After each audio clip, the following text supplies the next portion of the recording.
Hey guys, Matt Allen here. Welcome back to Tactical Bassin. Today we are going to talk Ned Rig. Some of you might be surprised that I'm the guy doing this topic because it's such a finesse technique.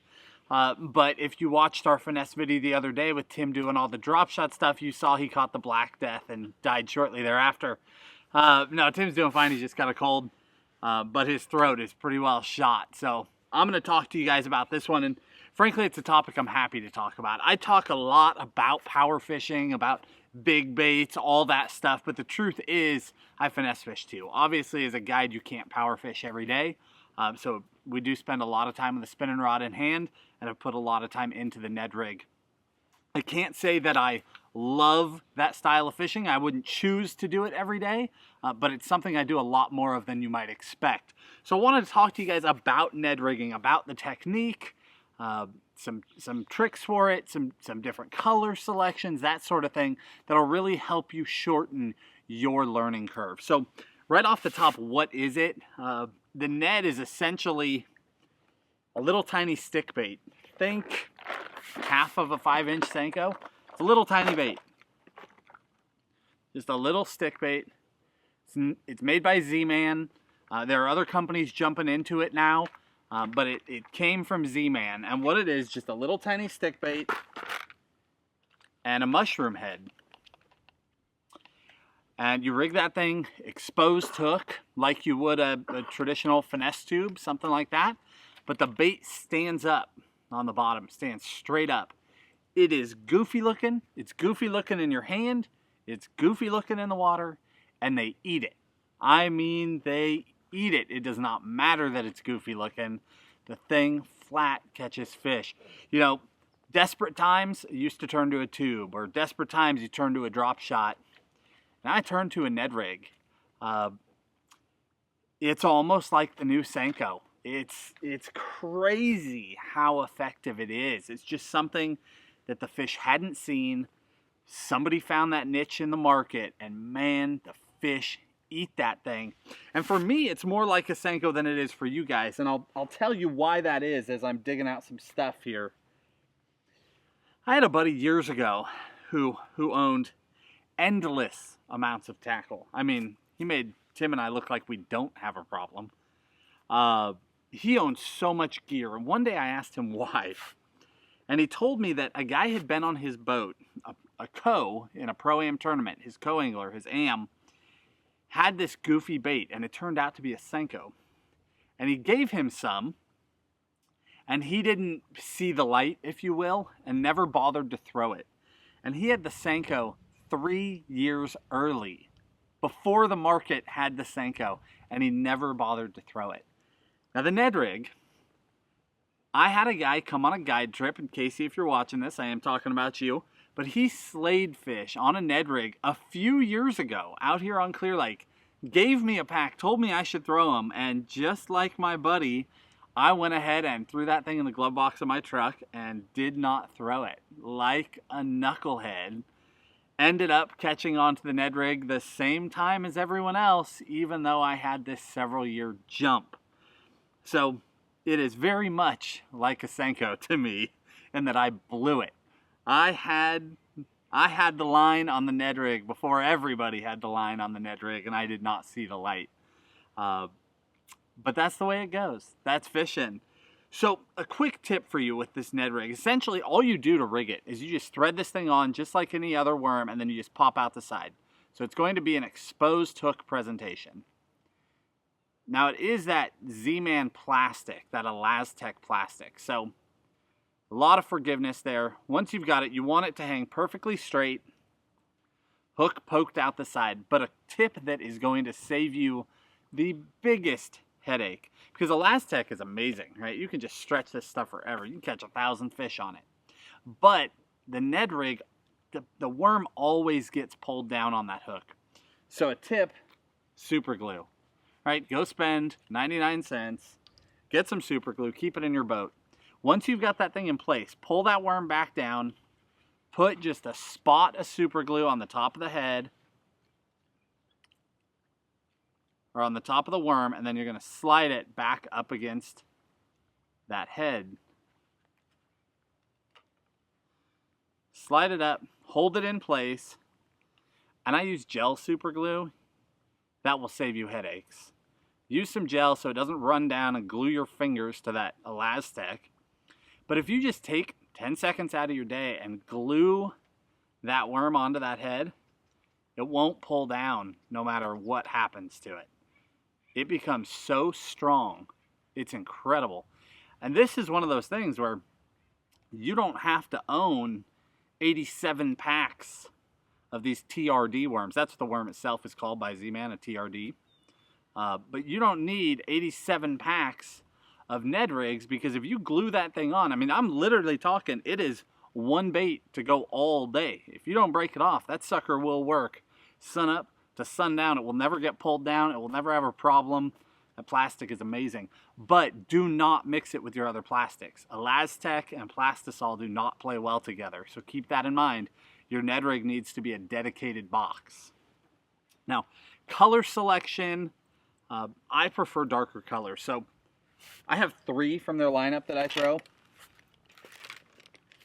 I throw green pumpkin goby, which is green pumpkin with like gold and purple flake in it. These are just colors I've caught fish on.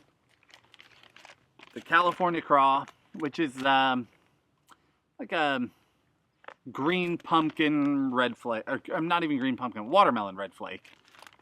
Lighter on one side than the other. One side's kind of watermelon, one side's lighter than that. And then just the straight green pumpkin black flake, which is always a killer.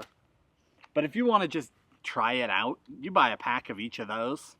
I mean, they're going to last you forever. Now, the other brand that we do throw is the Robo worm. And they come in all sorts of colors.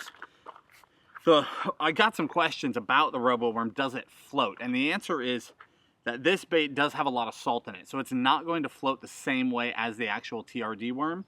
That said, when it's standing on a mushroom head, the worm is so light that it stands up anyway. So they end up fishing extremely well. But the Robo worm you can get, I mean, I don't want to call them West Coast colors, but those true finesse colors, you know, your Morning Dawns, your really see-through colors. I mean, obviously they're going to make green pumpkin and those things too, but they're going to make Aaron's Magic, those colors that we've developed so much confidence in over the years, and then you can just carry that over and throw it with the Ned Rig. So we do use both. The Ned comes in 2 sizes. It comes in a large size too, and we're not using the larger size. In my mind, if I go to the Ned Rig, you're going all the way. You know, there's no reason to stop and throw like a 4 or 5 inch worm. You could throw a cinco or a drop shot or all these other things. If I'm going to the Ned Rig, I go to that little finesse bait. It's little tiny on that mushroom head, and I fish that thing down on the bottom. Now the fishing it is important, how you fish it. The heads come in a lot of different weights, and I throw it on 2 different rods, depending on which weight heads I'm using. But essentially the way you're going to fish the bait is you're going to pitch that thing out there, you're going to let it fall to bottom, and you are going to leave it alone. The more time it spends just sitting there, the better off you are. You want that thing to just set on bottom. I don't move it a lot. I don't shake it a whole lot. It's truly dead action. Throw it out, let it die on bottom, and just wait. And it'll just be down there sitting upright on the bottom. It is such a deadly smallmouth and spotted bass bait. It's not even funny, but it sticks largemouth too. It's amazing when these conditions happen. When a cold front comes in and it drops 20 degrees and your fish start tightening up, they don't really want to play anymore. You know, that pre-front feed has already happened. Now it's just cold. That Ned Rig will work. Cold water all the way through winter. It is such a killer. Pitch it out there. Let it lay there dead. When you finally feel like you have to move it, just give it a little shake and then reel up your slack. And that's it. Just let it soak. The more you can leave it alone, the more effective that bait is going to be for you. Now, if I could give you a rule of thumb, throw it on the lightest weight that you can get away with. And they make it in all sorts of crazy weights. I don't even know what they all are, but I basically buy the lightest and the heaviest. And that's how I fish it. The lighter, I'm throwing on a 6/8 medium light. I throw it in the Zodius. I also throw it in the rod up from that in the X Pride. but just a really, really, really soft tipped rod. Really light line. You can throw it, I mean, you could throw it all the way down to 4 pound, but I usually throw it on 6. But again, it's a bait that you're just soaking on the bottom. So you don't want heavy line. You don't want to go trying to throw it on 8, 10, 12 pound line because it is sitting so dead. The line is literally sitting in front of the fish. So when I go to 4 pound personally, I do use mono because I have such superior knot strength. I don't worry about failure. But if I'm using 6 pound, then a lot of the times I am using fluoro because you are leaving it in front of the fish. It pays to use fluoro for that application. But again, I throw braid, so it's braid to leader. And I'll link you all the gear down in the video description. The other way I throw it, when I throw that heavier head, it's typically deeper water, or when it's starting to blow and you're being forced to move, you can't stay as still as you want. I go to a longer rod. I go to that Dobbins 742, and I talk about this rod all the time. I've got a handful of them, and I use them for a lot of different things. But the reason why is it has such a long tip section, and that tip section is so limber. By going to that slightly heavier head, it's the, I guess I don't throw the heaviest. I throw the 1/6. They make a 1/5 also. But the 1/6 is the one that I throw. That one. When I'm using that one, it's enough weight on the end of that rod that when I pick up on it, I can really see that deflection in the rod tip. Even when I've got a little bit of movement or when I'm in deep water, I can still see that the weight itself, the bait, loads the tip of that rod a little bit. And I can watch that deflection. And it's amazing because when you're sitting dead on the bottom, that bite can be so incredibly light, so subtle. But if you've already got deflection in the tip, it's so easy to see that extra little pickup. And you can easily stick those fish out of deep water. Recently we were fishing and we're fishing bluff walls, and the fish were in like 40 to 70 foot of water, and we were throwing that 1/6 Ned Rig in that deep, deep, deep water and just let it open your bail, just let it free fall. When it would hit, you'd let it sit on the ledge and then pull it out just a little bit and open that bail and let it free fall. But every time you'd have that bail shut and you'd just be letting it sit there, you'd see that deflection change. And even in 60, 65 foot of water, we were picking those fish up, no problem, hooking them right square in the roof of the mouth every time. So it pays to use the right equipment for the job.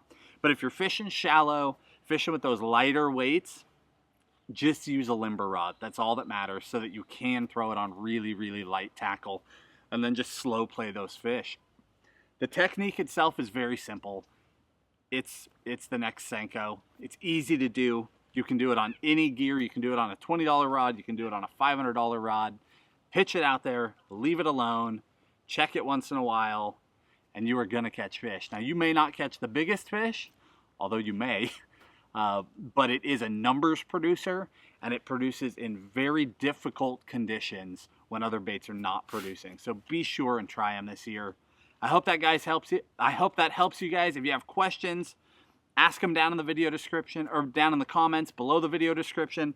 Like all the videos, links to all the gear, the colors, all that stuff will be in the video description.